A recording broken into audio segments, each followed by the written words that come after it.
yurt Cimiş ağaçıday bürülene Yapraklarga türüne Tuğa ular, tuğa matur kızlar Gayle şatlıklarga kümeler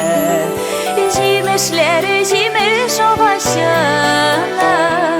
Balalarda